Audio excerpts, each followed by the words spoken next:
Buenos días. ¿Cómo está usted? ¿Listos para la palabra de Dios? ¿Trajeron Biblias?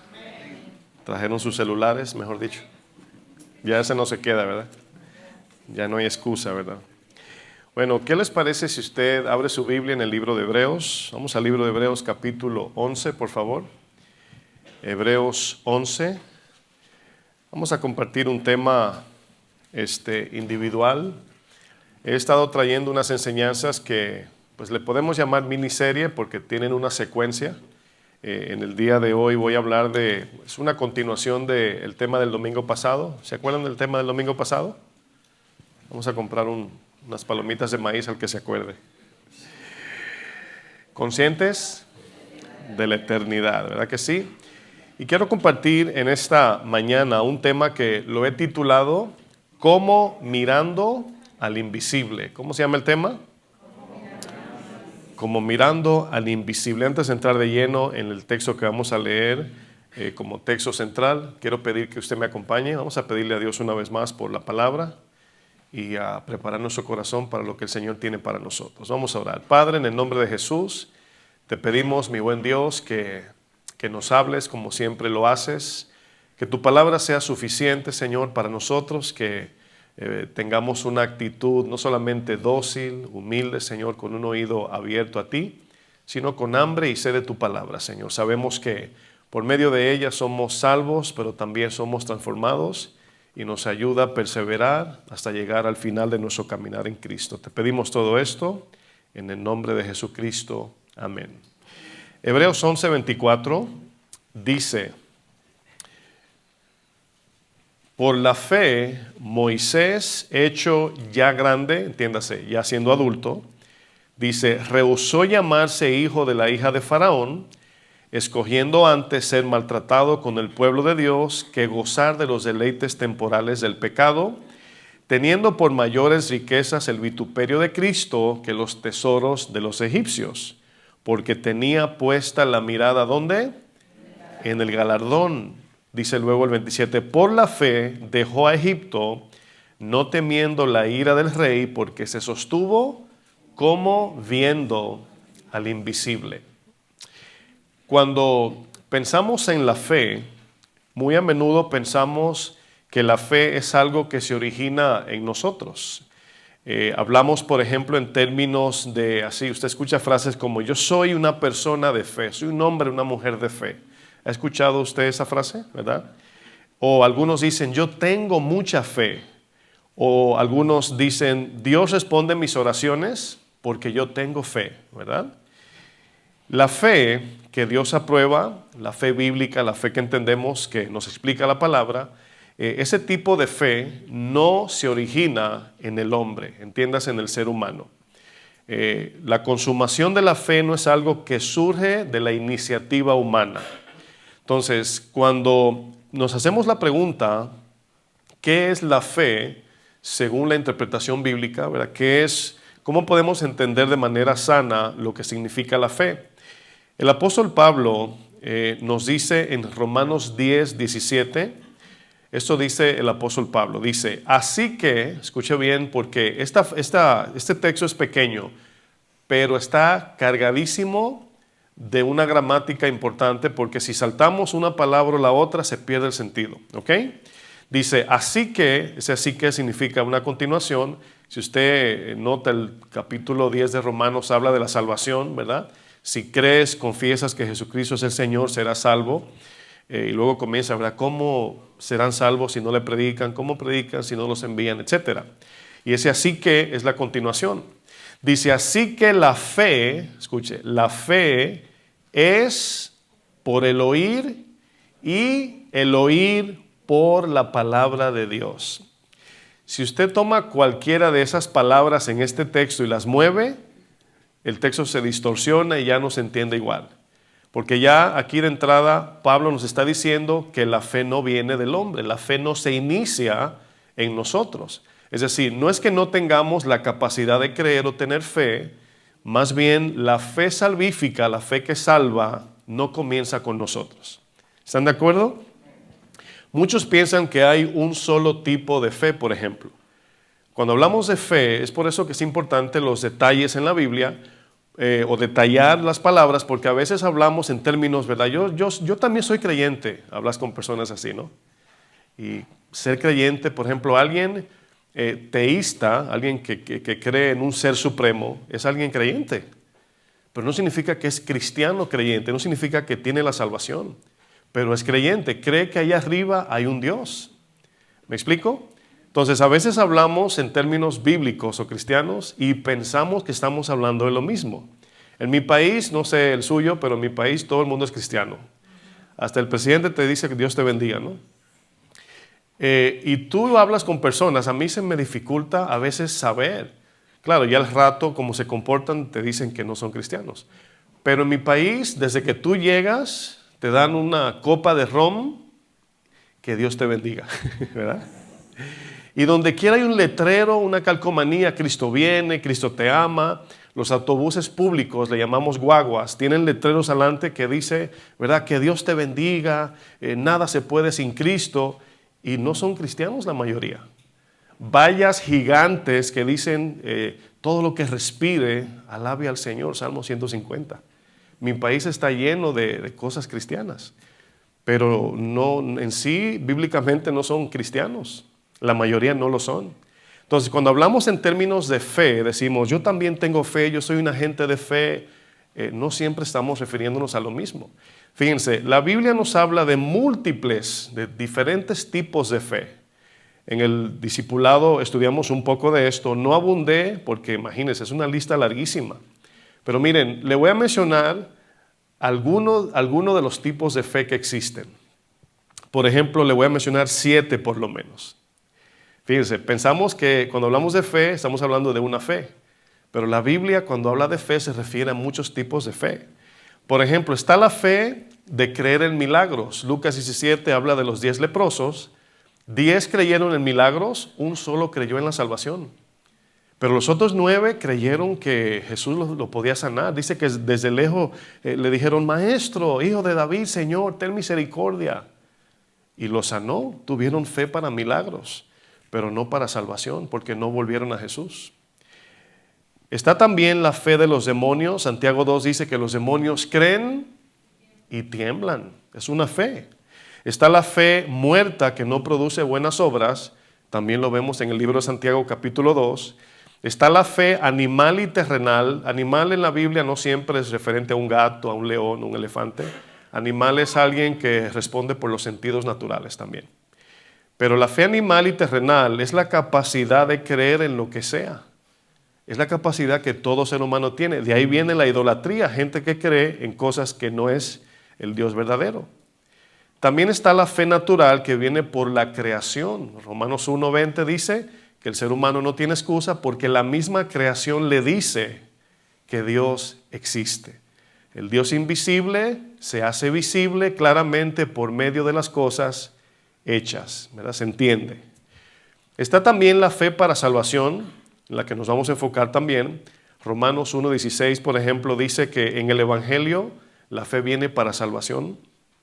Y luego está la fe para perseverancia, que es Romanos 1:17, pero le voy a leer Hebreos 10:39, que dice, pero nosotros no somos de los que retrocedemos para perdición, sino de los que tenemos fe para preservación del alma. Entonces, recordemos que fe sencillamente es creer y confiar. ¿Qué es fe? Creer y confiar. Entonces, de ahora en adelante, si usted no lo sabía, cuando usted escuche la palabra fe o esté en una conversación con alguien, es importante que entienda a qué se refiere la otra persona con fe, porque no siempre se está refiriendo a la misma fe. Ya les dije que los demonios tienen fe. ¿Quedó claro? Nos podemos ir a casa ya, ¿verdad? El ser humano, mis hermanos, tiene la libertad de creer en lo que quiere. Incluso Dios está apelando a nuestra fe por medio del mensaje. Dios no nos puede obligar a creer, Él está apelando a que nosotros libremente creamos en Él. ¿Y qué ha hecho el Señor para que creamos? Ha provisto de los medios, envió su Hijo, nos envió su palabra, nos envía a los cristianos que nos predican, etcétera, etcétera. La creación, la conciencia, O sea, en aquel día no habrá forma de, ante Dios, claro, de decir, yo no sabía, es que no me dijeron, es que yo, ¿verdad? No va a haber excusa, dice Romanos 1. Entonces Dios ha provisto de todos los medios para que podamos responder en fe. Pero Pablo nos dice que en el Evangelio hay dos palabras importantísimas ahí que no quiero pasar desapercibidas. Son dos palabras importantes. Pablo dice que en el Evangelio por fe somos salvos. Y luego dice, y para fe de preservación. Y también podemos decir para fe, para perseverancia. Entonces la salvación, según Romanos 1.17, se lo voy a leer, dice Romanos 1.17, porque en el Evangelio se entiende que el mensaje que publica que Cristo murió en una cruz por nuestros pecados, en el Evangelio la justicia de Dios se revela por fe y para fe. Trate de entender usted eso, ¿no? Que, por ejemplo, si usemos dinero, que es muy fácil porque es matemático. Si un hijo le pide a un padre dinero, ¿verdad? Le dice, regálame $100, papá o mamá. Quiero comprar materiales para la escuela, para hacerlo más cristiano, ¿verdad?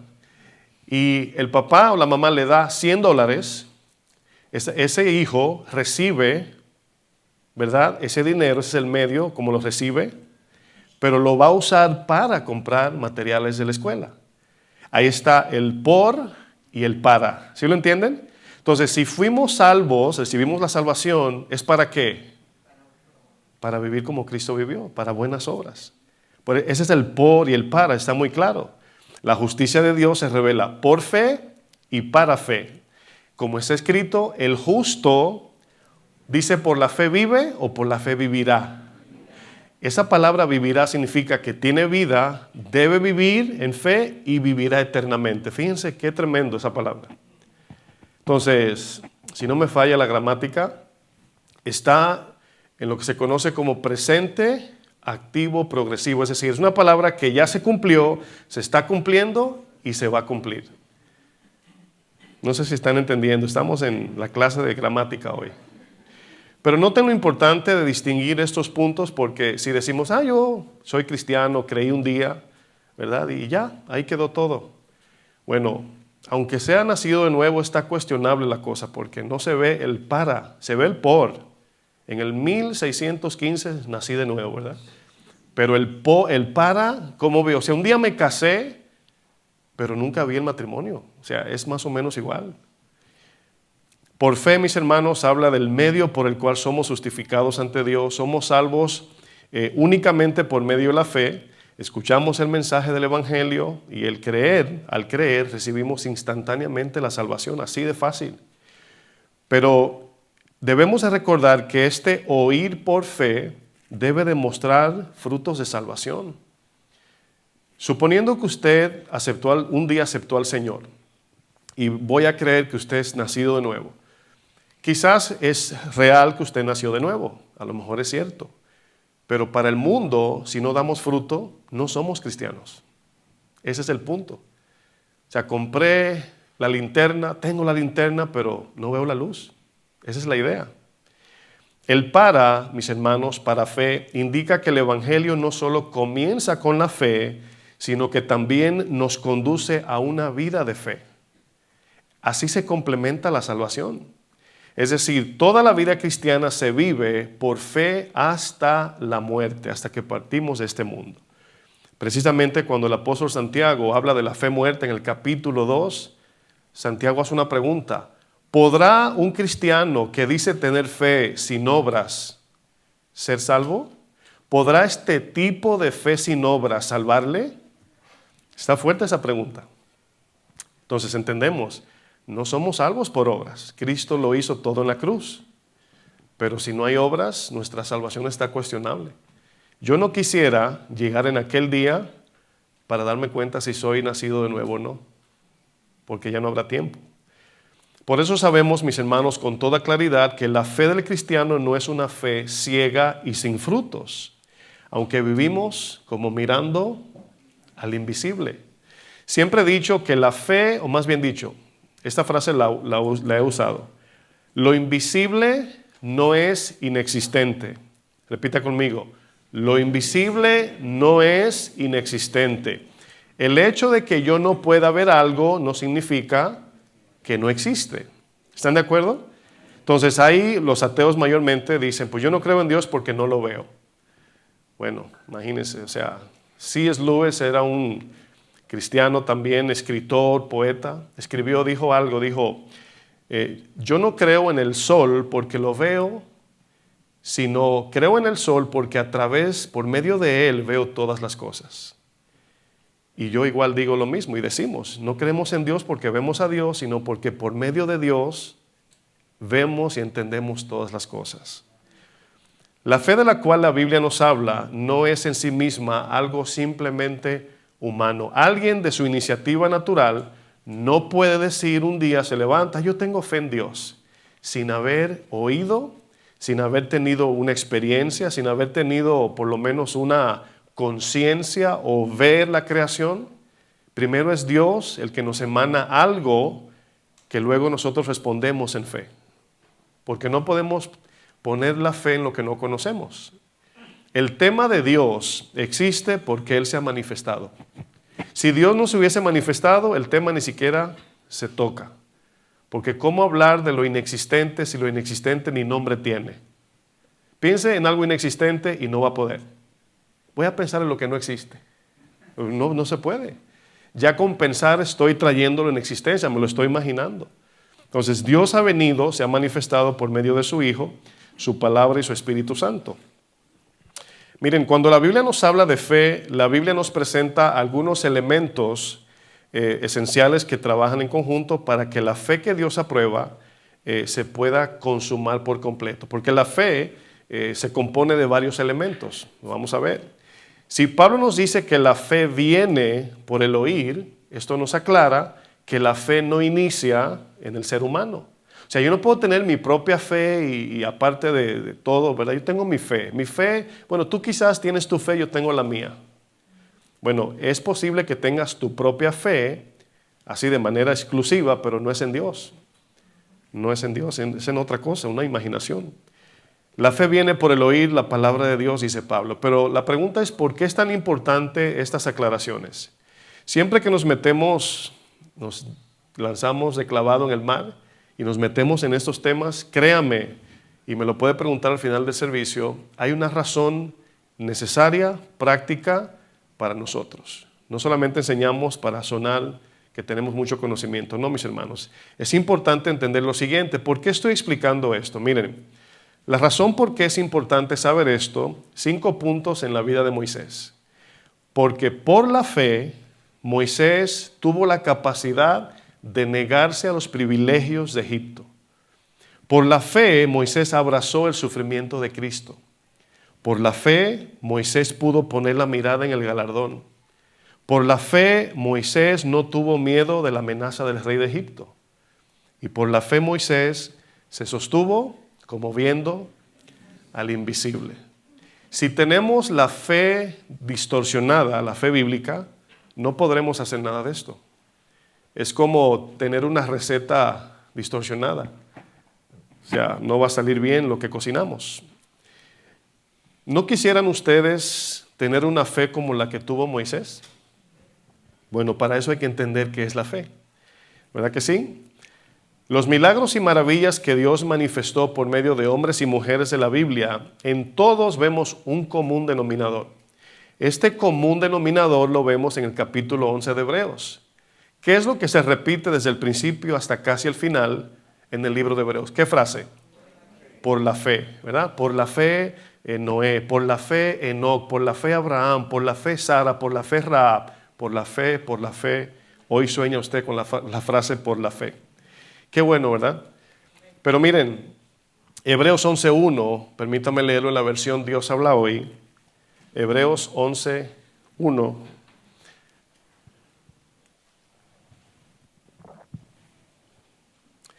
Dice, ¿están ahí? Bueno, en la pantalla por lo menos lo pueden ver.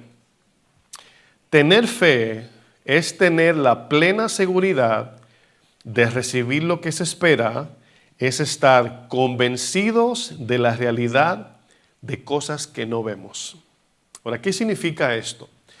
Significa que la fe es estar plenamente convencidos, confiados en algo que vamos a recibir sin haberlo visto. Bueno, si usted ahora mismo se hace la imaginación de algo que usted quiere, y usted se lo imagina y usted dice, yo tengo fe que un día voy a tener mi casita, por ejemplo, ¿no? O un día voy a tener, ¿verdad?, mi carro, un día voy a tener dinero, un día voy a tener, etcétera, lo que usted quiera. Y usted se lo imagina, eso no es fe. Eso se llama optimismo. ¿Sí o no? Eso es optimismo, porque no es seguro que lo vas a tener sí o sí. No, vas a luchar, ahí está el deseo, la meta, el objetivo, todo eso, pero eso no es fe, eso es optimismo. Estás siendo optimista porque quieres algo con todo tu corazón. Pero cuando ponemos nuestra fe en lo que Dios ha prometido, eso no es optimismo, a eso se le llama fe. Y se va a cumplir sí o sí si ponemos nuestra confianza en lo que Dios ha dicho. Ahora, no hay que hablar de eso, pero para que no quede ese cabo suelto, hay promesas de Dios que no dependen de nuestra fe. Por ejemplo, el que Dios envía a su Hijo a morir por nosotros no dependió de nuestra fe. Dios lo mandó aunque no creemos, aunque no creamos. Pero la salvación en lo personal sí depende de mi fe. Si yo no creo, no recibo la salvación, aunque ya Cristo murió. ¿Me doy a entender? Hay una fe que es condicional, hay otra que es incondicional. Entonces, la fe que Dios demanda de nosotros, de esa fe depende la respuesta de Dios en muchas cosas. Nuestra transformación del corazón, preservación del alma, las bendiciones que vienen por medio de esa fe que Dios espera de nosotros. Yo te pregunto, mi hermano, mi hermana, iglesia, ¿tienes ese tipo de fe que te permite ver al invisible? Esa fe que te da la certeza y seguridad de las cosas eternas. Porque miren, yo no sé si usted lo ha analizado, como siempre le digo, yo soy muy analítico. Y este tema, si alguien me dice, para usted es fácil, pastor. No, para mí no es fácil. Yo era dibujante, era mi no carrera, pero mi vocación. Era lo que yo hacía toda mi vida. Mi mente, todo es imaginario, todo es así, gráficas y dibujos, así es que yo veo. Eso significa que yo creer en el invisible, para mí es posible por medio de la fe nada más. Porque yo todo lo veo como un diseño. Así pienso yo. Dios me habla a mí por imágenes. ¿Qué cosa, no? ¿Hay alguien aquí que tiene ese tipo de mente? A lo mejor los que dibujan, ¿verdad? Algunos. Pero como viendo al invisible es algo que no te vas a imaginar. A ver, me voy a imaginar a Jesús, ¿verdad? El de la serie de Chosen me sale. Dice mi esposa, ¿no? Que las películas y series de la Biblia te dejan plasmado la imagen y el rostro de Cristo, ¿verdad? O el Cristo americano, ¿verdad? Que los ojos azules en el cuadro católico, ¿no? Pero la Biblia no nos está mandando a que miremos la cara de Dios así. No, nos está mandando a que pongamos nuestra confianza en lo que Él ha dicho. No que nos imaginemos al Dios, me lo imagino como así como tierno, medio gordito, rojo, con barbas blancas. No, mis hermanos, esa no es la idea. Pero en el verso 2, fíjense lo que dice. Dice, nuestros antepasados fueron aprobados porque tuvieron fe. Y luego dice, por fe sabemos que Dios formó los mundos, entiende, el universo, mediante su palabra, de modo que lo que ahora vemos fue hecho de cosas que no se podían ver. La Biblia nos habla de fe para salvación, pero también nos habla de una fe para perseverancia. Esa clase de fe que nos conlleva a vivir para Dios como si Dios no fuera invisible. Ahora, ¿cuántos quieren tener ese tipo de fe que ve el poder de Dios manifestarse? Bueno, esa fe o ese tipo de manifestaciones de Dios, de su poder, de su gloria, se hacen visible a nosotros únicamente por medio de la obediencia. Si Moisés, cuando tenía la vara frente al Mar Rojo, se paró a la orilla, y incluso me gusta mucho ahí el verso de Éxodo 15 porque comenzaron a orar y el Señor le dice, ¿por qué están orando? Y se imagina que una vez hice una pregunta aquí, dije, hay veces que Dios manda que no oremos y la iglesia muy espiritual, no, pastor, ¿cómo? Sí, hay veces que no es tiempo de orar, todo tiene su tiempo. Entonces, ahí se para Moisés con la vara en la mano y luego el Señor le da el mandamiento, le dice, Moisés, avanza. O sea, lo que te dije, te lo repito, avanza. Pero ¿qué si Moisés se queda parado ahí temblando? ¿Verdad? ¿Se voltea a pelear con los egipcios con la vara? ¿O tiene fe y le dice al mar, ábrete en dos? Y el mar se abrió cuando Moisés levantó la vara. Con el tema de Josué, el Jordán se abrió en dos, se separaron las aguas cuando levantaron el pie. Esa fe requiere obediencia, hermanos. Pero si no obedecemos, y yo estoy seguro que a muchos de nosotros nos ha pasado que le hemos pedido cosas a Dios que son condicionadas a nuestra fe y como no hemos creído ni obedecido, ahí están guardadas. Bueno, los elementos que producen una fe viva se caracterizan por tres cosas. ¿Cuántas? Tres cosas. Aquí se consuma la fe bíblica. Escuche bien porque esto debe quedarse como un tatuaje en su frente, ¿verdad? Pero en su cerebro, mejor dicho. No se vaya a tatuar tampoco Romanos 1, ¿verdad? Pero miren, tres elementos que complementan, que consuman la fe. Aquí va. Número 1, es necesario para que la fe sea bíblica, sana, viva, salvífica, lo dicho por Dios. ¿Cuál es la primera? Lo dicho por Dios, la palabra de Dios. Número 2, el oír con fe. No solamente el oír, porque la palabra habla de que en Hebreos 4 dice que así como a ellos, a nosotros se nos ha predicado la buena noticia, pero a ellos no les aprovechó porque su oír no fue acompañado de fe. Hay gente que oye así, ay pastor, ya que se acabe la enseñanza que me tengo que ir, tengo un compromiso hoy, ¿verdad? Eso es un oído cerrado, no es con fe. Pero el que está con el corazón abierto, Señor, háblame hoy. Ese es el oír con fe. Con una actitud de quiero oír lo que Dios me va a decir para ponerlo por práctica. Ese es el oír con fe. Esa es la actitud que Dios quiere. Lo dicho por Dios, número 1. Número 2, el oír con fe. Número 3, el vivir por fe. Escucho lo que Dios dice y lo pongo en práctica. Eso es lo que consume la fe.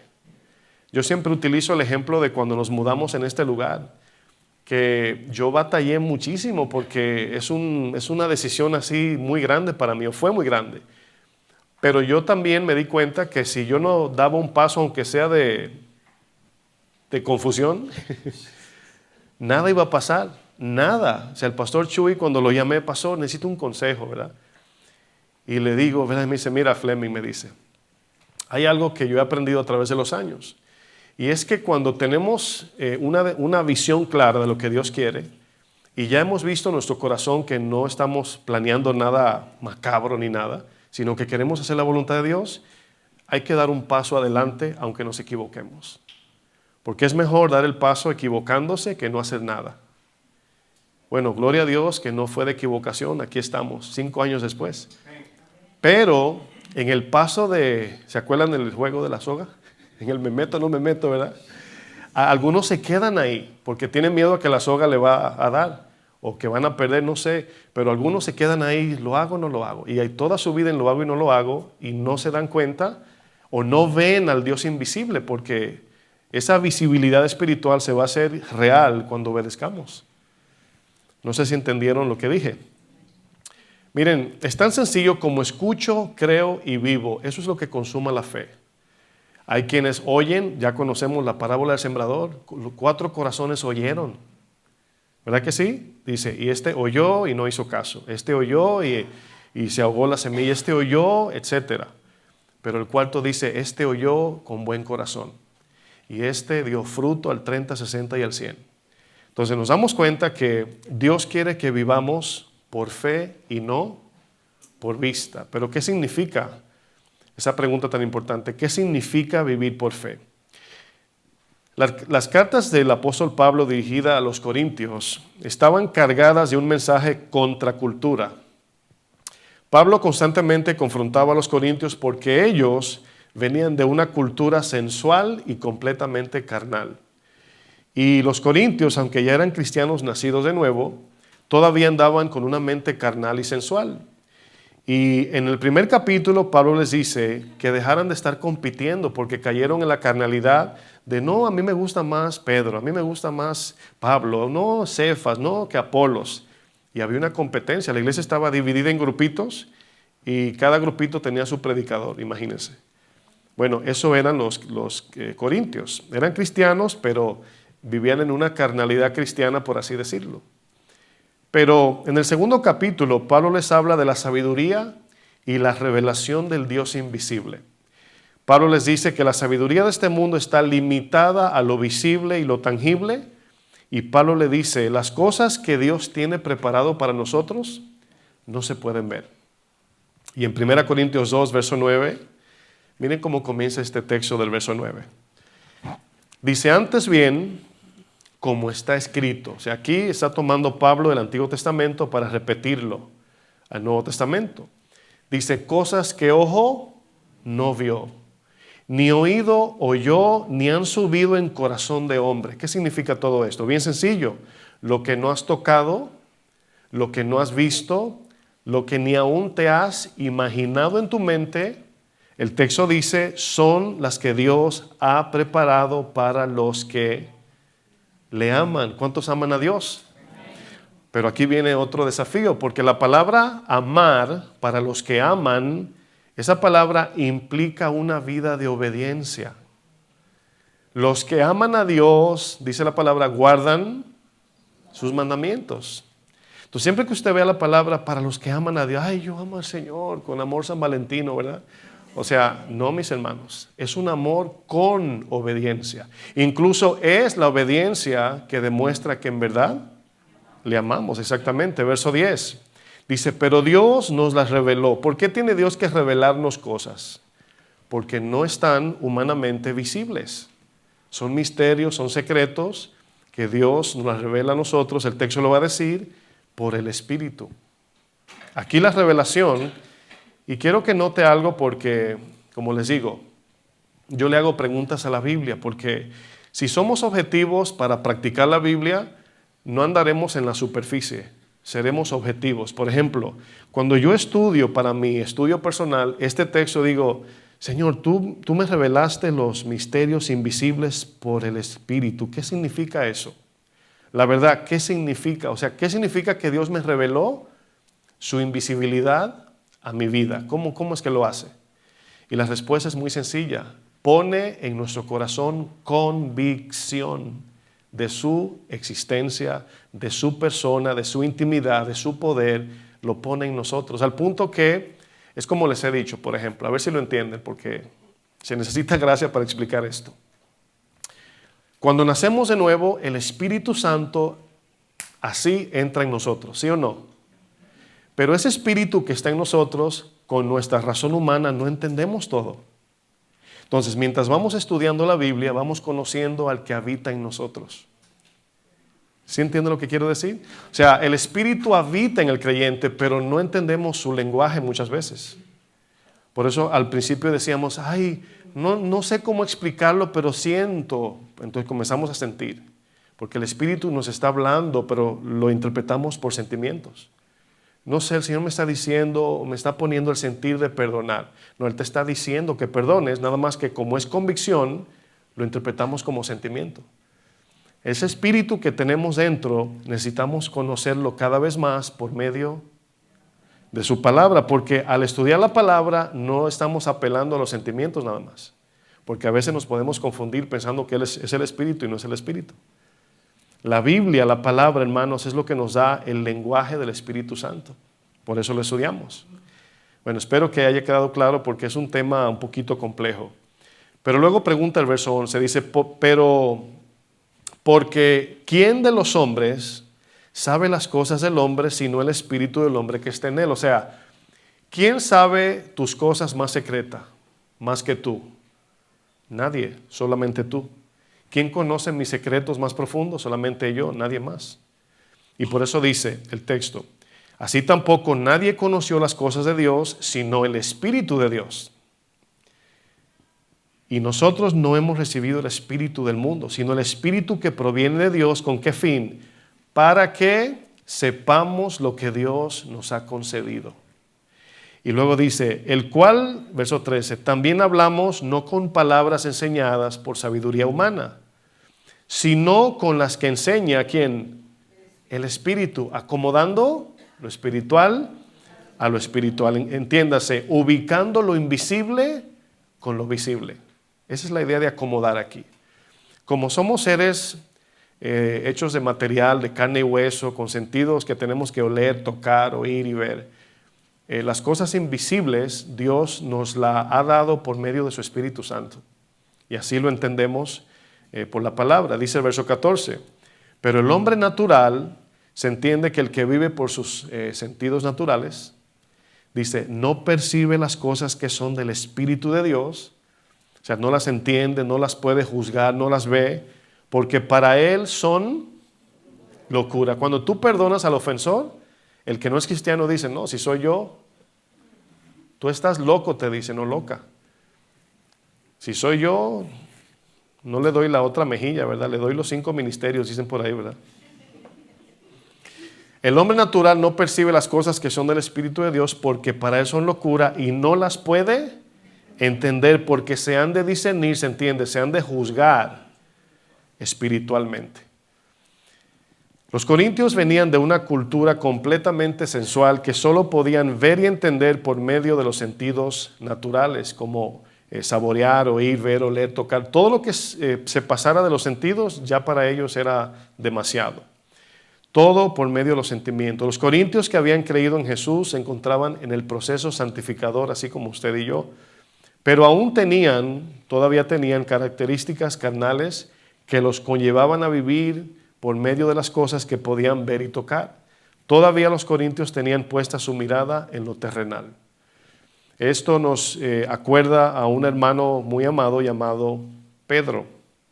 El Pedro terrenal que se dejó usar como un instrumento de Satanás y quiso en algún momento estorbar la obra redentora de Jesús. Y Jesús le dice, ¿por qué pasó eso? Primero, Jesús le está hablando de lo que tiene que suceder para que el mundo pueda ser salvo. Pedro se antepone, se le pone enfrente, no Señor, no lo voy a permitir. Jesús le dice, quítate Satanás.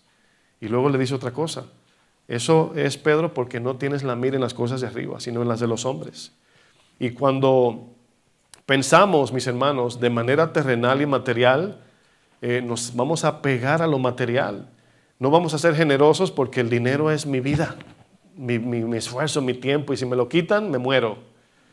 Pero cuando sabemos que lo que hacemos con nuestro dinero, tiempo, esfuerzo, con nuestra vida, es sembrar para lo eterno, ya no actuaremos de la misma manera, no estaremos tan aferrados a lo material, no le tendremos tanto miedo a la muerte, porque la muerte nada más es el puente que nos lleva a la presencia de nuestro Señor.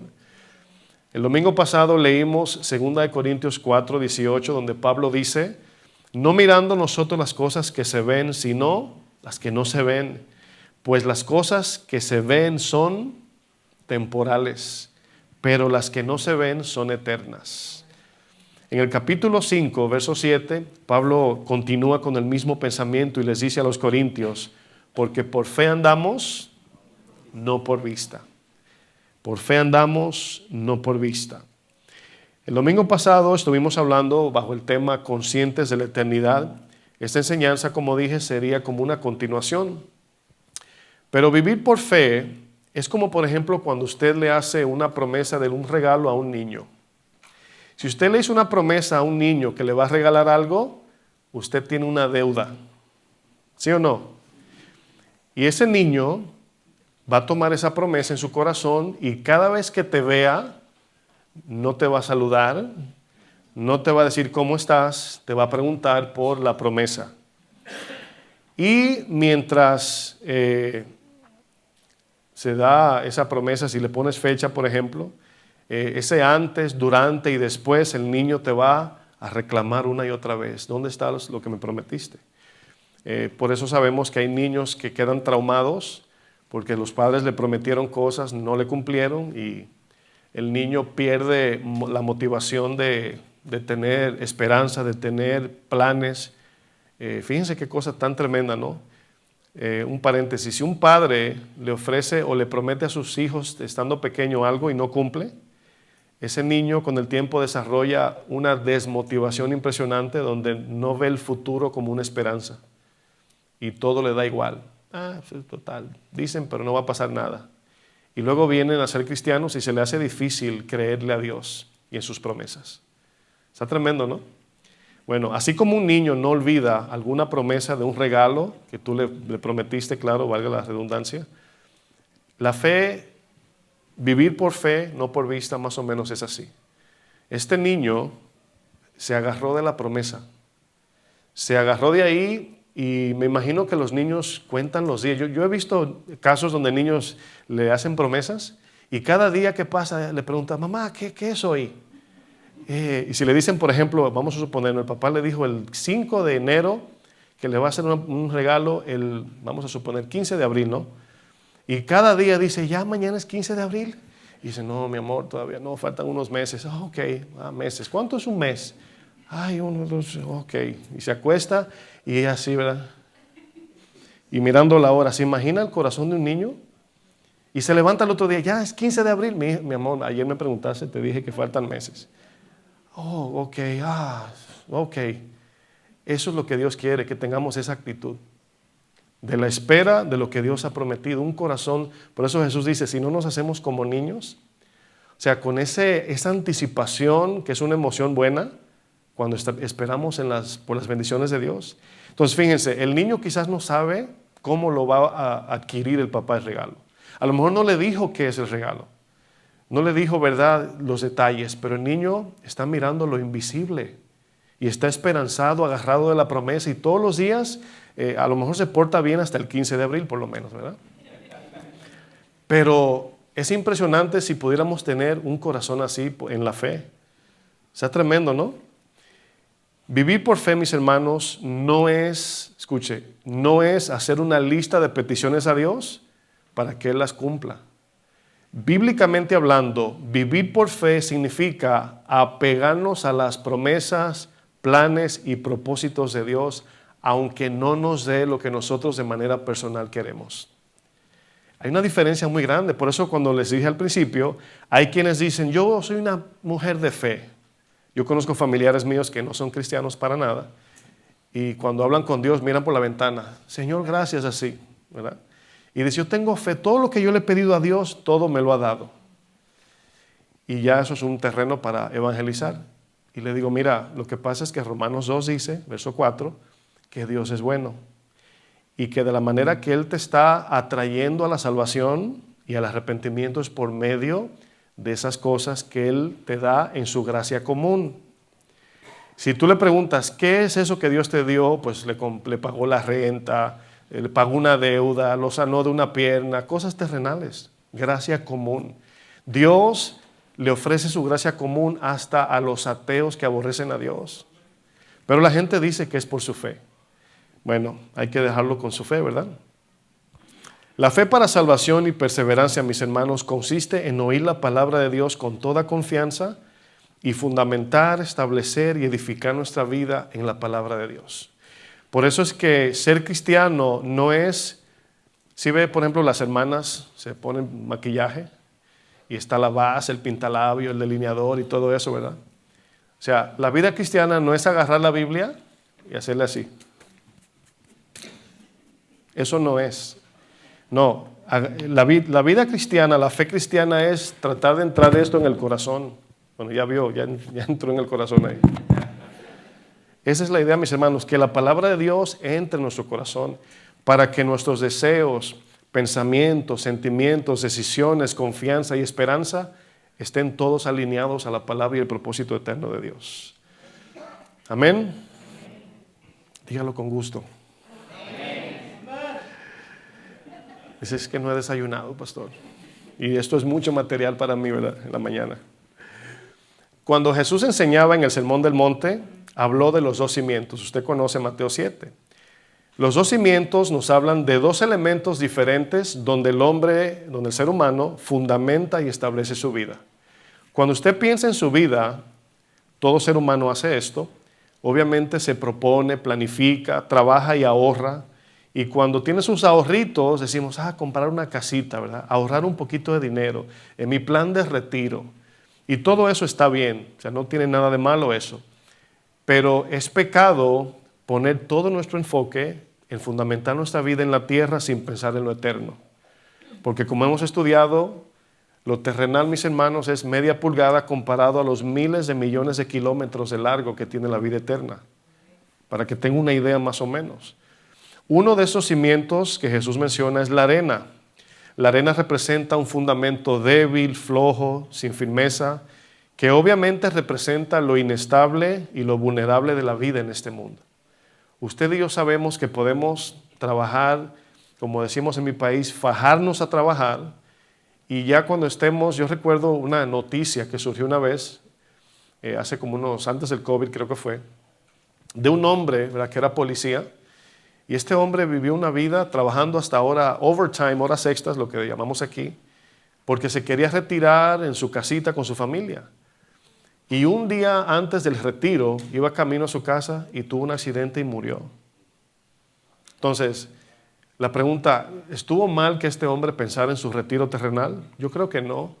Lo que estuvo mal es lo que hizo el rico necio, que no consideró que la vida terrenal no es todo lo que hay. Es un pedacito muy pequeño comparado a la vida eterna. O sea, ¿te puedes imaginar este hombre que dio toda su vida por retirarse aquí y antes de disfrutar medio centavo de su retiro, murió? Y así hay muchos casos. Jesús se refiere a este tipo de corazón que pone su mirada en lo visible, lo temporal y lo material. Y precisamente por eso usa el ejemplo de la arena. Otro elemento que Jesús usa es la roca. Y la roca es un elemento fuerte, sólido y firme, capaz de sostener nuestra vida sin dejarnos caer y sin permitir que seamos destruidos, y evita que caigamos en la ruina. ¿Cuántos han visto, por ejemplo, yo tengo como costumbre, me levanto temprano y lo primero que hago es prender mi televisión y poner un video de fondo de música instrumental? Y hay veces que hay videos que presentan una montaña grandísima y una casita allá arribota, ¿verdad? Chiquita, ¿verdad? Y esa casa, usted sabe por intuición natural que nada va a derribar esa casa de ahí, porque está edificada ¿sobre qué? Pero, por ejemplo, en mi país hay lugares donde hacen las casas al lado del río. Y yo siempre que escucho a mi suegra viendo las noticias o a mi esposa, los veo y dicen, ¿por qué ponen esa casa ahí, verdad? Porque es natural. Y vemos esas casas así como se van para adelante, ¿sí ven? Porque toda esa agua se le mete a la arena por abajo, la suaviza y se cae la casa. Jesús está pensando en esto, en este tipo de estructura. Pero la roca, mis hermanos, sin duda representa a Cristo como nuestra roca fuerte donde fundamentamos nuestra vida hasta alcanzar la eternidad. Y por eso es que Cristo es suficiente para sostener nuestro matrimonio, la crianza de nuestros hijos, el manejo de las finanzas, cómo vemos el sexo, cómo vemos las relaciones y después la vida eterna. O sea, es un beneficio, un paquete completo. Pablo le dice a Timoteo, mira, ir al gimnasio está bien, Timoteo, pero no tiene beneficio como el de vivir una vida de devoción a Dios. Vivir devoto al Señor tiene beneficios en esta vida y en la venidera. Y muchos no entienden que el mejor camino es el del Señor. Cualquiera que me oye, dice Jesús, estas palabras si las hace, le compararé a un hombre prudente, sabio, inteligente, que edificó su casa sobre la roca y permaneció. Pero el que me oye y no hace, le compararé a un hombre imprudente, falto de entendimiento y sin sabiduría, que edificó su casa sobre la roca, más bien sobre la arena, y se cayó su casa. Y cuando usted ve las familias derribándose, derrumbándose, el primer elemento que hace falta es la roca, el cual es Cristo ahí abajo. Aunque ya hemos creído, mis amados hermanos, y somos nacidos de nuevo, esto no significa que ya llegamos a la meta final. Todavía tenemos que pelear la buena batalla de la fe, como dice Pablo. Todavía luchamos con el pecado y con cosas de este mundo. Y precisamente por esta razón debemos de fijar nuestra mirada en lo eterno y no en lo temporal. Poner la mira en lo invisible y no solamente en lo visible. Miren, no es algo extraño de ver lo difícil que es quitar la mirada de este mundo. ¿Usted lo ha analizado alguna vez eso? ¿Usted algún día frustradamente ha dicho, wow, qué difícil es la lucha en este mundo? ¿Le ha pasado? ¿Ha sentido ese calor carnal, verdad, de que el mundo te jala?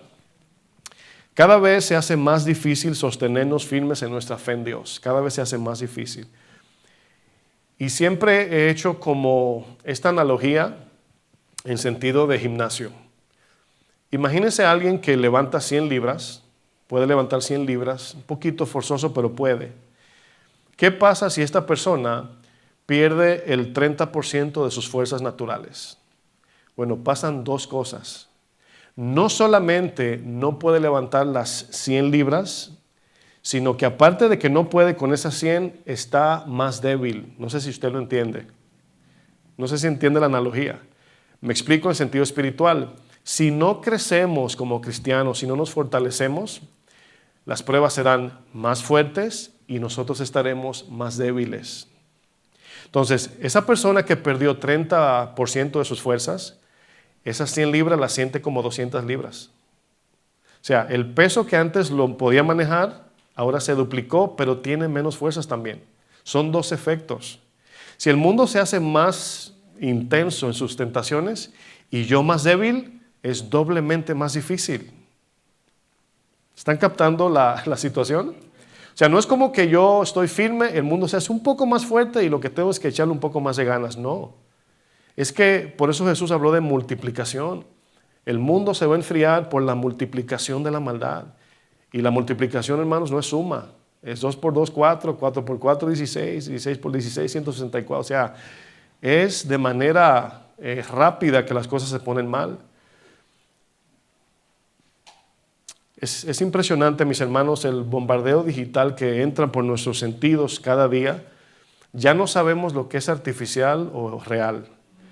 En el día de ayer me mandó un amigo, ¿verdad? Me mandó un video de mi país, muy contento y me puso abajo, ¿verdad? X cosa. Y yo lo miro y digo yo, ay, no sé si desilusionarlo o dejarlo así. Pero como les comentaba que tengo un ojo de diseñador, todavía puedo discernir cuando algo no es real. Y le escribo abajo, es inteligencia artificial. Y nada más me puso, oh, como quien dice, ay, no me di cuenta. O sea, ya no sabemos a veces distinguir lo que es real o artificial. Es tremendo. Y esto, mis hermanos, nos está haciendo cada vez más dependientes de lo que podemos experimentar por medio de los sentidos naturales. ¿En qué nos afecta todo esto? Bueno, nos afecta en el sentido de que estamos creyendo más en lo artificial y digital que en lo esencial y lo real. Poquito a poquito nuestro cerebro se está adaptando más a lo artificial. Somos movidos más por lo maravilloso y sensacional que por las verdades de Dios que permanecen para siempre. Vivimos en una ilusión digital que se está haciendo más creíble que lo real. Fíjense qué cosa. Y obviamente, mis hermanos, si permitimos que lo artificial sobrepase la realidad, nuestras convicciones serán debilitadas. Y cuando vengan las pruebas de la vida, caeremos como cuando, usted sabe cuando llueve por varios días, los que viven en New Jersey, por ejemplo, Connecticut, que está lloviendo y llueve y llueve, y luego dice, bueno, ojalá que no llegue, ¿qué? Los vientos.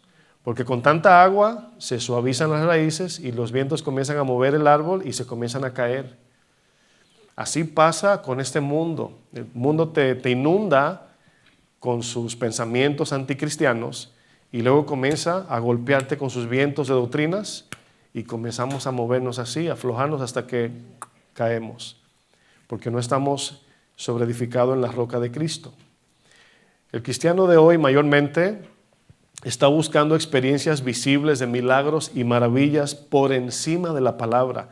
Nosotros creemos en milagros, vemos milagros a cada rato, pero jamás debemos de poner los milagros y las maravillas que se pueden ver por encima de su palabra, porque eso nos va a hacer cristianos incrédulos. Imagínense, los cristianos que van detrás de los milagros, fíjense qué cosa, ¿no? Más que la palabra, crecen en incredulidad y no se dan cuenta, porque todo es sentir. Anoche peleé con Satanás, hace una semana tuve una visión, anoche mismo tuve un sueño, el Señor me mostró, sentí, o sea, todo es sentimiento sensual y nada de vivir por fe y no por vista. Ya sabemos, mis hermanos, conocemos la iglesia que tuvo más milagros, fue la iglesia menos efectiva en la fe. La iglesia que salió de Egipto. Yo le llamo la iglesia porque total, el pueblo de Dios siempre será la iglesia. Pero esa congregación de personas vieron milagros que usted pagaría por verlos. O sea, nosotros fuimos a Canadá, por ejemplo, y vimos esas cataratas impresionantes. Yo lloré y comencé a adorar al Señor mientras grababa las cataratas del Niágara. ¿Cuánto más ver el Mar Rojo partido en dos? Yo pagué junto con la familia para ir a Canadá. Yo pagaría por ver el mar abierto en dos. Sin embargo, mis hermanos, este pueblo que vio esos milagros quedaron destruidos por la incredulidad. Vieron tanto las maravillas de Dios que ya no veían bien. Quedaron ciegos ante el Señor. Es una ironía. Pero quiero que sepan que cuando nosotros hablamos de esto no estamos diciendo que no creemos en milagros, es todo lo contrario. Creemos en el Dios invisible que hace cosas visibles. Claro que sí. Jesús le dijo a sus discípulos, son más bienaventurados los que creen sin ver. Analice esa frase. Son más bienaventurados los que creen sin haber visto. ¿Por qué dice el Señor esto? El Señor se agrada cuando Él no nos tiene que demostrar que Él es fiel, sino que con la palabra le obedecemos sin que Él tenga que, Señor, como Gedeón, moja aquí, seca aquí, moja aquí, Señor. Claro, es nuestra condición humana que hace eso. Pero Dios quiere que seamos obedientes sin que Él tenga que hacer un milagro. Lo que pasa es que hay milagros en la Biblia que Dios los hizo porque no creían. O sea, Jesús cuando le dice a Lázaro que salga, dice, Señor, yo oré en voz alta para que el pueblo vea y sepa que yo soy, porque no creen. A Marta le dice, ¿cuántas veces, Marta, te he dicho que si crees, verás? Dice la Biblia, mis hermanos, que el anticristo viene cuando se acerque el fin de los tiempos. Y la Biblia habla de este anticristo y dice que engañará a muchos, incluyendo cristianos. Fíjense qué cosa. Y dice la Biblia que habrá una gran apostasía, según de Tesalonicenses dice eso. En otras palabras, una gran cantidad de cristianos van a regresar al mundo, se van a ir de la fe cristiana, la van a abandonar. Y yo les quiero hacer una pregunta. Usted analice, ¿qué dice la Biblia que el anticristo hará para engañar al mundo? Bueno, si nos acostumbramos a ser cristianos de maravillas y milagros y de ver y de sentir y visiones y que un ángel, ¿qué va a pasar cuando este anticristo, que será un Cristo visible y será Satanás invisible en esta persona, qué vamos a hacer? Miren lo que dice Apocalipsis 13, versículo 11. Voy a leer la versión Nueva Traducción Viviente. Apocalipsis 13, verso 11.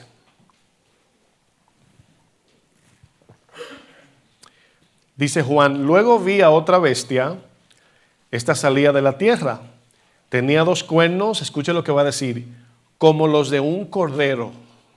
¿Qué significa esto? Que el que viene se va a parecer a Cristo, se va a parecer.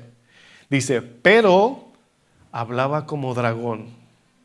Dice, es cocodrilo, pero habla como perro, ¿verdad? O es perro, pero tiene boca de cocodrilo. ¿Qué será? Dice el verso 12, ejercía toda la autoridad de la primera bestia. La primera bestia es el espíritu satánico del mismo Satanás. O sea, Satanás va a imitar exactamente lo que Jesús hizo. Dios vino encarnado, nació de una virgen, ¿verdad? Y vino como el hijo del Padre en este caso, ¿no? Satanás va a venir, el anticristo será como el hijo de la primera bestia, lo mismo, pero va a ser todo un engaño. Dice, y esta bestia exigía que toda la tierra y sus habitantes adoraran a la primera bestia. O sea, Satanás por medio del anticristo va a exigir adoración. Dice, la que se había recuperado de su herida mortal. Ahora quiero decir algo, y lo digo le pongo póliza, por así decir. Lo que voy a decir ahora, yo no estoy diciendo que lo que voy a decir es veraz, pero les doy un adelanto y ustedes juzguen con el tiempo. Ahora mismo la tecnología está haciendo miles de inventos de trasplante de cabeza, trasplante de alma, humanoides, ya los robots están pareciendo gente. Entonces y le estoy hablando de mi opinión personal, no que la Biblia dice, pero usted juzgue. Cuando Juan ve la visión del capítulo 13, Juan ve a un hombre muerto, por así decir, porque el texto lo dice. Y dice que el anticristo lo resucita. ¿Será posible que veamos un androide, un robot convertido en un ser humano casi, o sea, tan real que parezca un ser humano?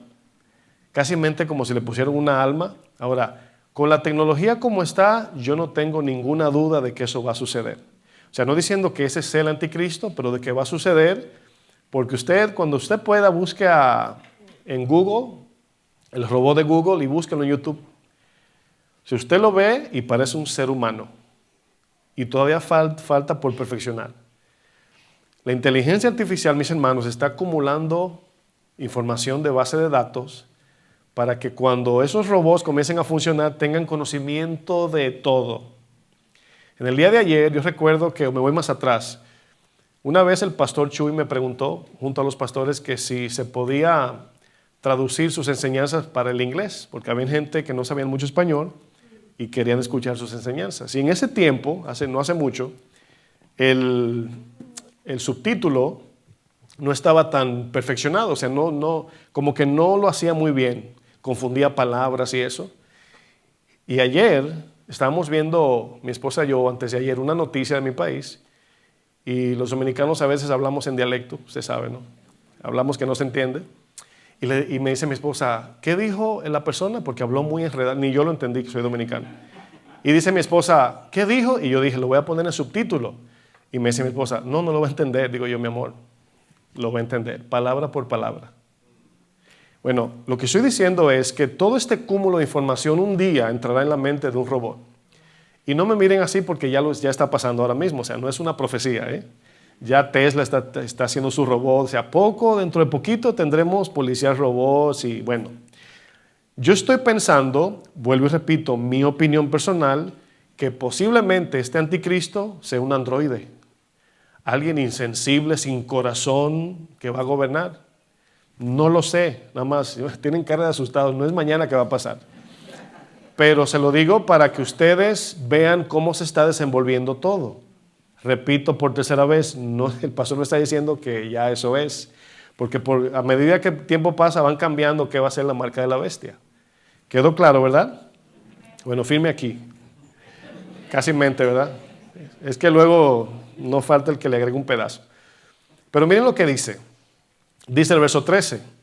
Permítanme leer desde el 12 para que tenga sentido. Dice, ejercía la autoridad de la primera bestia y exigía que toda la tierra y sus habitantes adoraran a la primera bestia, la que se había recuperado de su herida mortal. Recuerden que Juan está interpretando una visión, según lo que él conoce.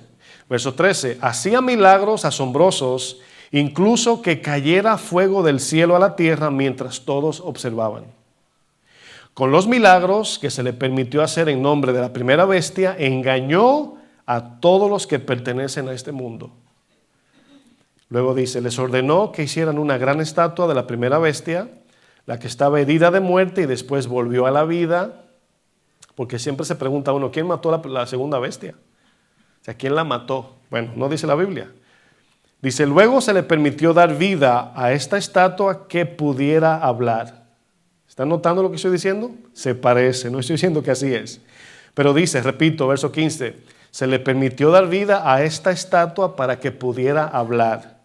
¿Por qué dice Juan estatua? Porque era algo inmovible, algo material que no tenía vida. Entonces la estatua de la bestia ordenó que todo el que se negara a adorarla, lo maten. Está tremendo, ¿no?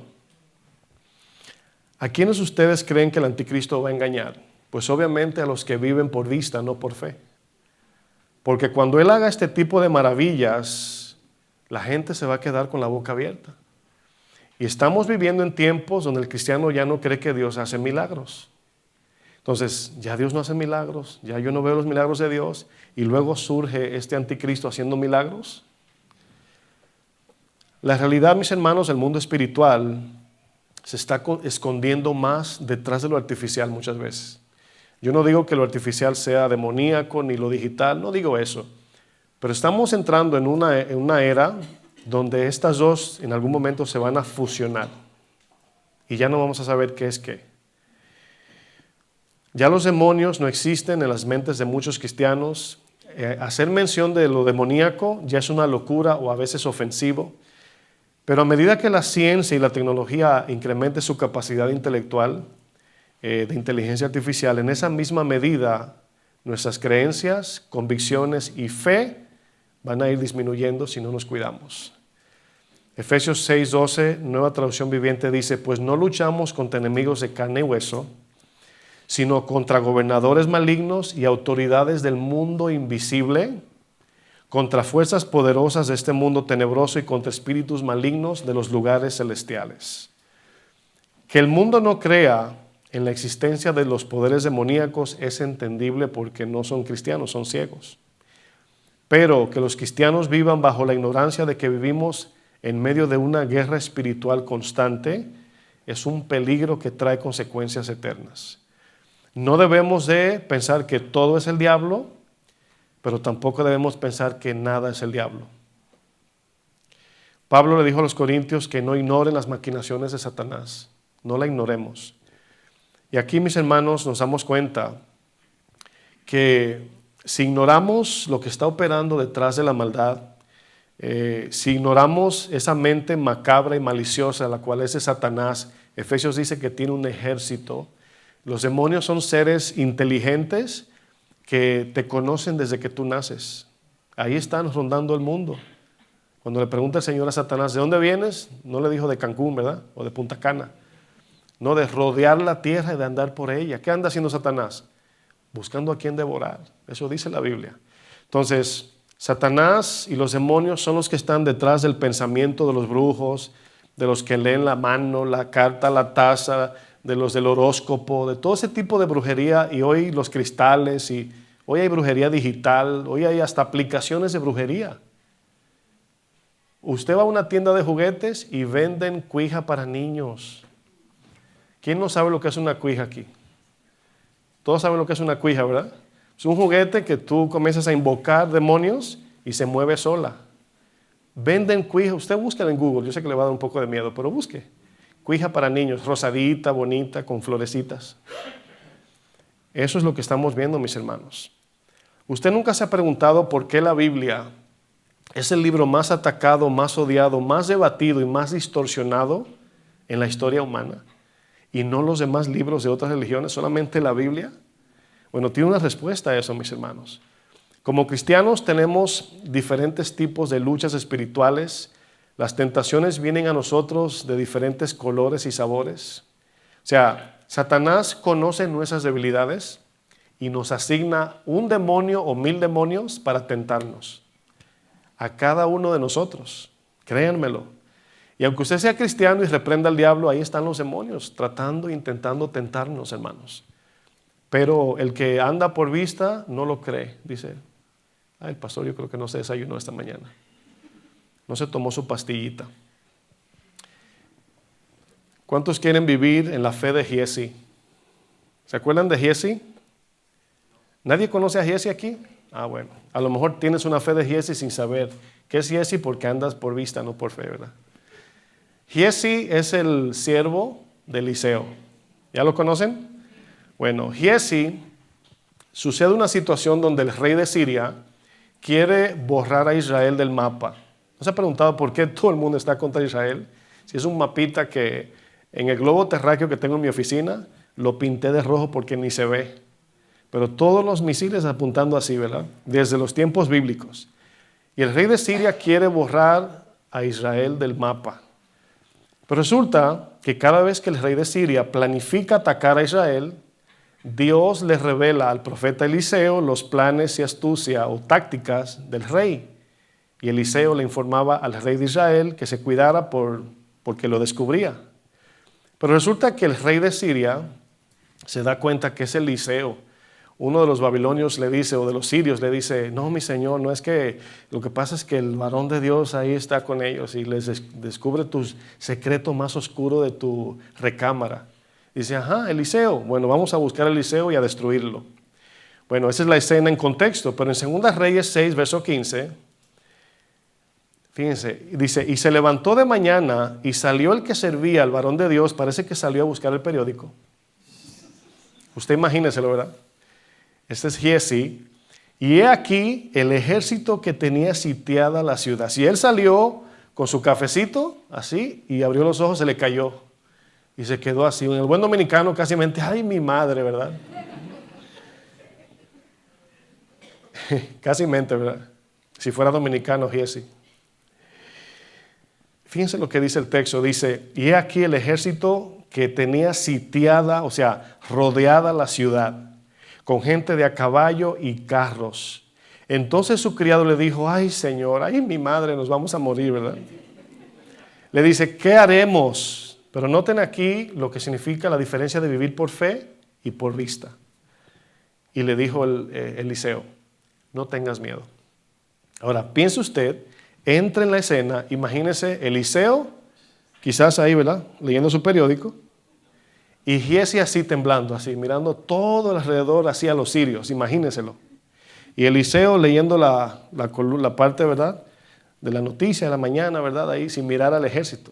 Y le dice, no tengas miedo, porque más son los que están con nosotros que los que están con ellos. Y Giezi, como vivía por vista, 1, 2, 3, 4, 5, 2. ¿Cómo dijo mi Señor? ¿Verdad? Pero fíjense lo que dice, y oró Eliseo y dijo, te ruego, oh Jehová, que abras sus ojos para que vea. Me imagino al Giezi carnal así diciendo, que abra mis ojos. O sea, tengo los ojos abiertos, sí, pero no los espirituales. Entonces Jehová, ¿qué hizo? Abrió los ojos del criado y dice, y miró, y he aquí que el monte estaba lleno de gente de a caballo y de carros de fuego, ¿alrededor de quién? De Eliseo. No sé cómo no le quemó el periódico, ¿verdad? Carros de fuego. Y luego que los sirios descendieron a él, o sea, atacaron, oró Eliseo a Jehová y dijo, te ruego que hieras con ceguera a esta gente, y los hirió con ceguera conforme a la petición de Eliseo. Ahora bien, esta historia, mis hermanos, nos habla de que aunque usted no vea con sus ojos naturales, hay todo un mundo espiritual. Usted conoce Daniel 10, Daniel duró orando 3 semanas, llega Gabriel con el mensaje de Dios y le dice a Daniel, el príncipe de Persia nos detuvo a mí, a Miguel, al arcángel Miguel, y estuvimos ahí luchando. Es una guerra espiritual entre ángeles. Escuche bien, mientras Daniel está de rodillas orando, peleando la guerra espiritual de rodillas, los ángeles del Señor están peleando por nosotros. Es por eso que dice que el ángel de Jehová alrededor de los que le temen, así como con Eliseo. Y cuando tú andas por la calle solo, solita por ahí, ¿verdad? Piensas que andas así, la gente te ve humilde así, pero andas caminando en el Señor y confiado en Él, pues anda con los ángeles del Señor. Créanme que así es. Pero yo tengo una pregunta aquí que nos lleva a una ironía. Escuche bien la pregunta.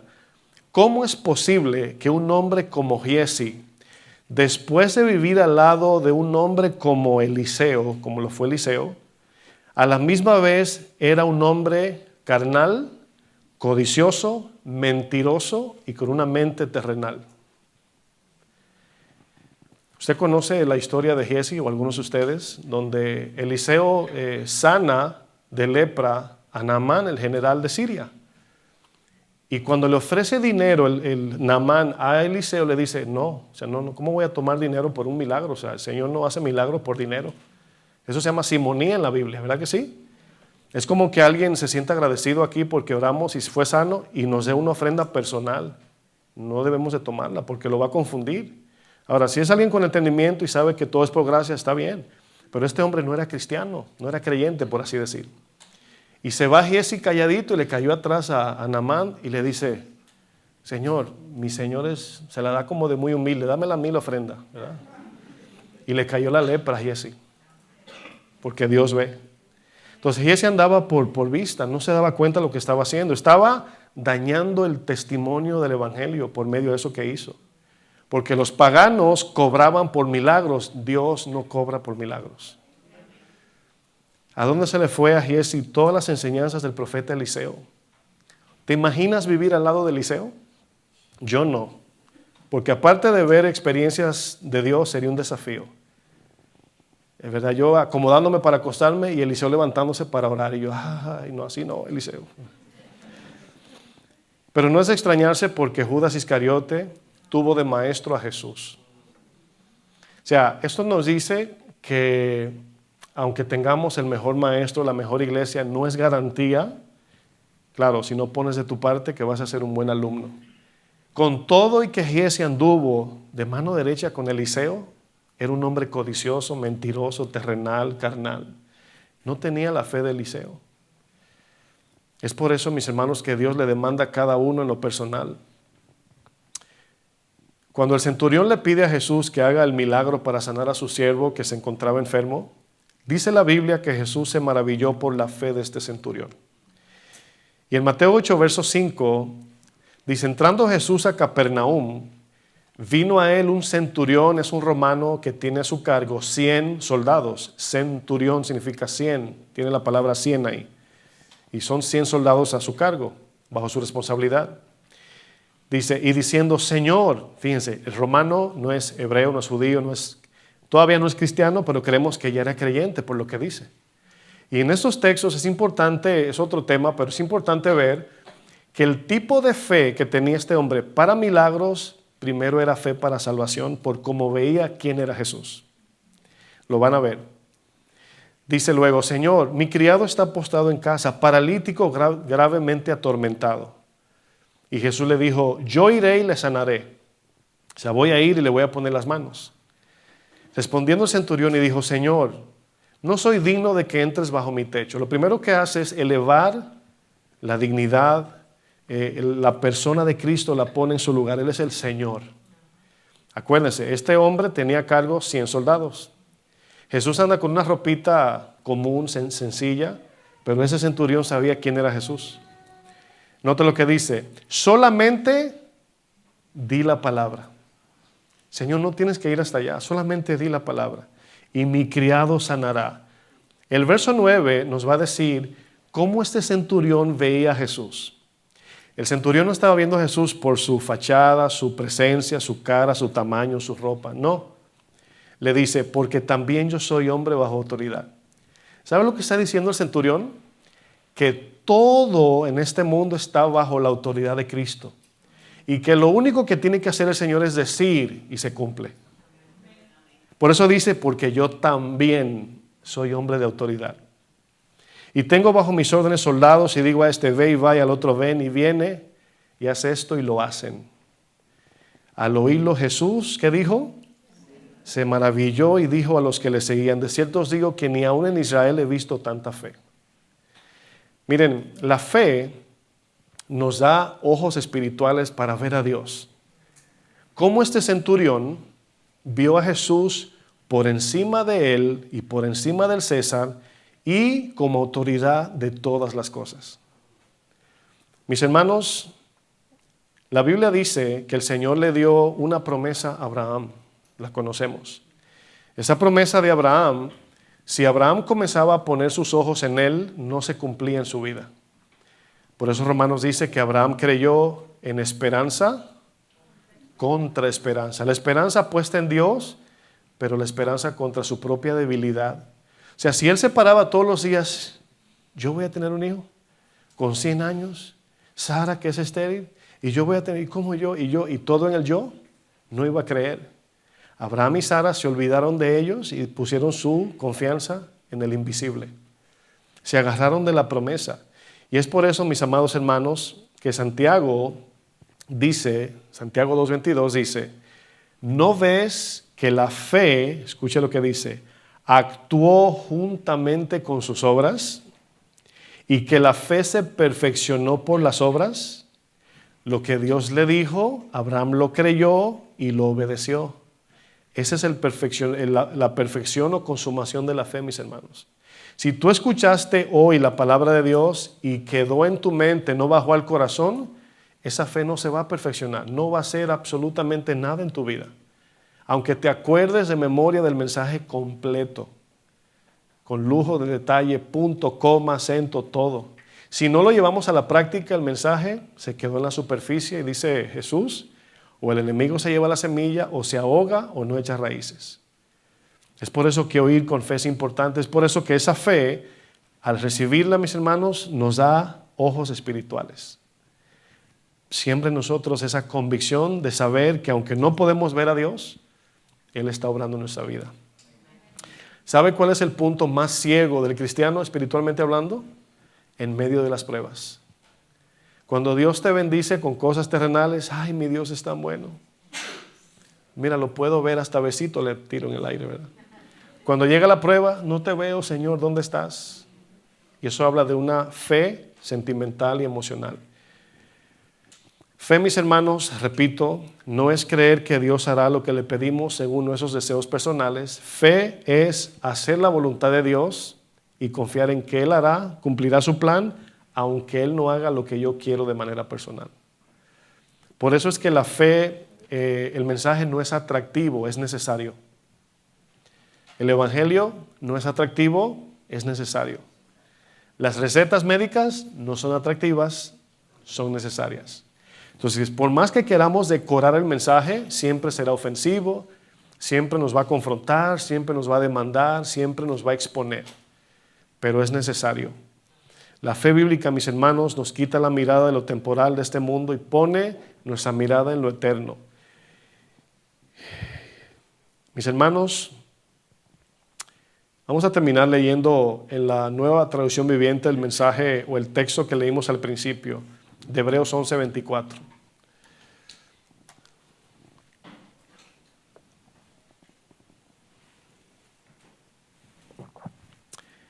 Hebreos 11:24, Nueva Traducción Viviente, dice: fue por la fe que Moisés, cuando ya fue adulto, rehusó llamarse hijo de la hija de Faraón.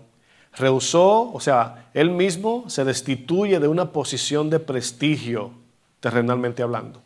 Él mismo se baja de la herencia del trono. Dice, prefirió, recuérdense que a todo esto se le agrega por la fe, prefirió ser maltratado con el pueblo de Dios a disfrutar de los placeres momentáneos del pecado.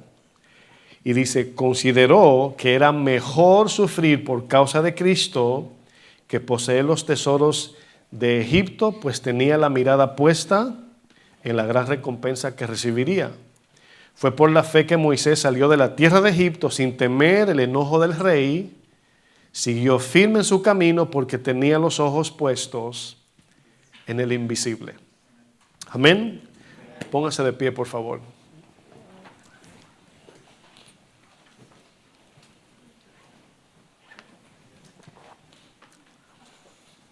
La lucha, mis hermanos, que nosotros tenemos como cristianos, claro, es de no permitir que este mundo borre de nuestra mente la palabra de Dios.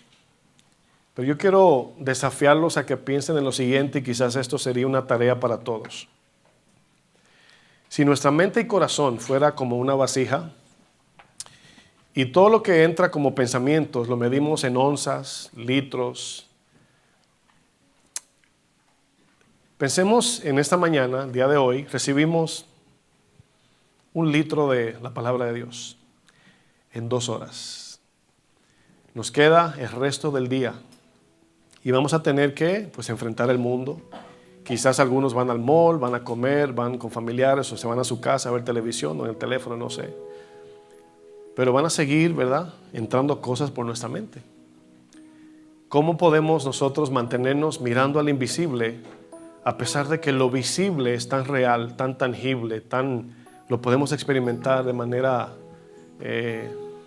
humana?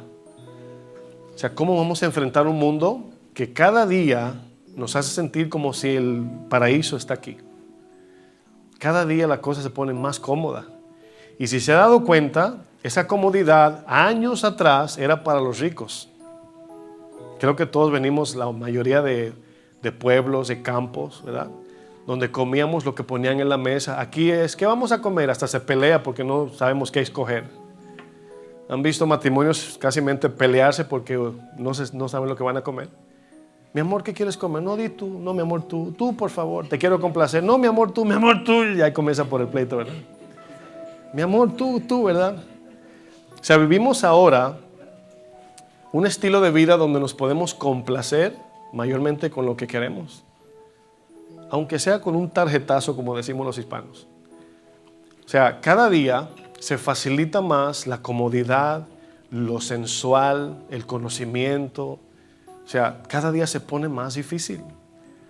El tiempo de oración, mis hermanos, es como el momento donde apagamos todo el ruido de este mundo, todo lo que el mundo con lo que nos quiere inundar. Ese tiempo de oración es lo que nos permite como que salirnos de este mundo, por así decir. Es como que nos vamos al tercer cielo con Dios y recargamos las baterías. Pero ¿qué si no estamos orando? La palabra de Dios, cuando nos metemos en ella, porque no basta con un texto, un salmito, o sea, meternos en la palabra es llevar nuestra mente a la realidad espiritual y eterna para tener una manera de cómo juzgar bien. Porque mientras más estamos metidos o más le damos rienda suelta a nuestra mente en este mundo, el mundo se va a hacer más real de lo que dice su palabra. Ese es el problema. Es por eso que Daniel en Babilonia decidió no contaminarse.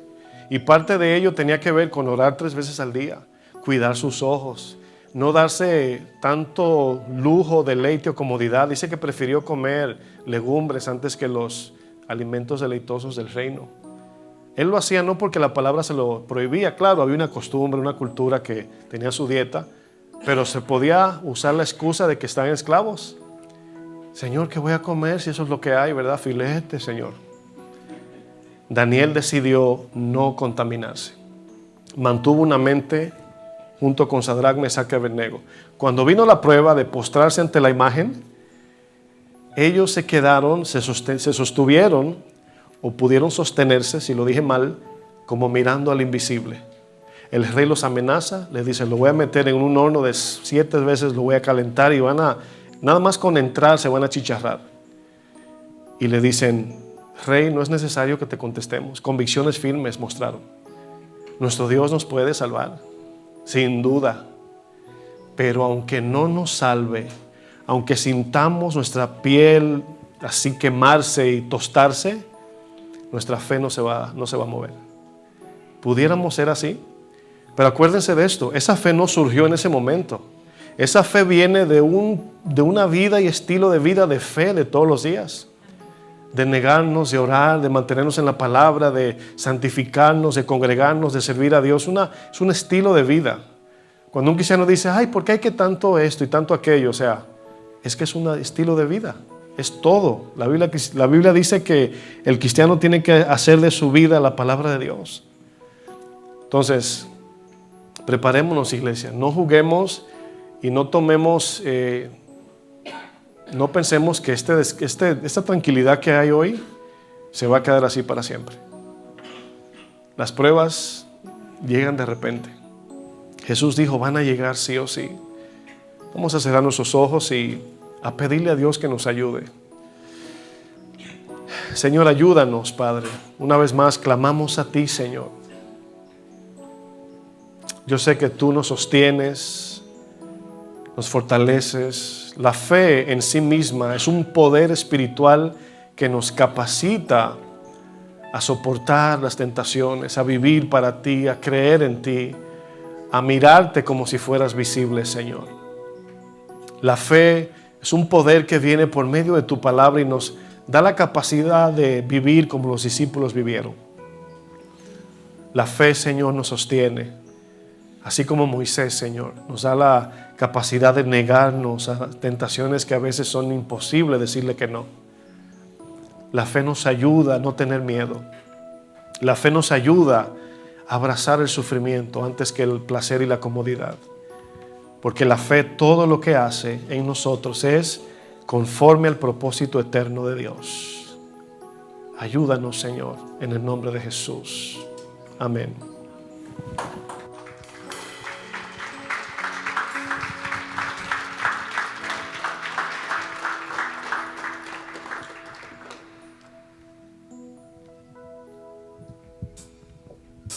Y nos sostenemos como viendo al invisible. ¿Qué le parece si con convicción cantamos una vez más esta alabanza? Con la vista fija, Señor, en lo que no se ve. Así estaremos firmes. Dios de pacto, tus palabras son verdad. Tus de promesas, todas cumplirás. Tú siempre eres fiel, nunca me dejarás. Tu fidelidad para siempre es.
pedimos que tú fortalezcas nuestra fe, Señor. Ayúdanos, oh Dios, a retener lo que tú nos has enseñado esta mañana y poder vivir firmes, oh Dios, como viéndote a ti, Señor, en todo lo que enfrentemos, en todo lo que pasemos, oh Dios. Darte toda gloria y honor a ti, Señor. Gracias por tu palabra, Señor. Gracias por este tiempo hermoso aquí en tu casa, Señor. Te pedimos que nos guardes, nos lleves con bien, Señor. Y en tu voluntad, Señor, poder estar aquí la próxima reunión. En el nombre de Jesús. Amén. Que el Señor nos bendiga, mis amados hermanos.